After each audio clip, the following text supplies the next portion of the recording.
Մենք մեր գիտելիքի պակասի մասին էլ պետք է մտածենք։ Հիմա այն, որ ես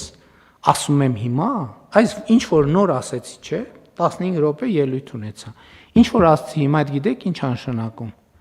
որ ես 7 տարի մնացել եմ նույն դասարանում։ Որտեվ եթե մենք սովորեինք իրար հետ, ես սովորեի 7 տարի, չէ, 7 լավ, 6 տարի առաջ ես ելույթը ես նույն ձևով, ես նույն տեղում կունենայի։ Այն որ ես հիմա եմ դրա մասին խոսում, դա նշանակում է պատկերացնում եք, ասենք, որ մեկս դպրոցում 7 տարի մնար առաջի դասարանում։ Ես 7 տարի մնացել եմ առաջին դասարանում։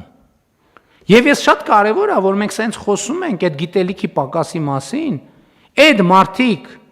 ինչի գիտելիքի պակաս ունեն։ Մի պատճառով, որովհետև մենք ունենք գիտելիքի պակաս։ Որովհետև մենք ենք այդ մարդկանց առաջնորդողը։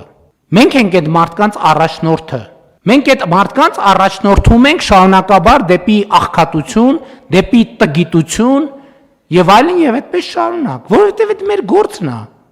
Գնում եմ լրիվ ուրիշ փշատավան եմ գնում մանկապարտեզի բացման, ծրագիրը գրած է։ Մեկ էլ խելքս բրդում է, ասում եմ հələ մի րոպե ստե կանգնեք։ Իջնում եմ 10 րոպե մարդկանց հետ խոսում, ես հասկանում եմ, որ 7 տարի ես իմ գլխավորությամբ բոլորդ մնացել ենք առաջի դասարանում։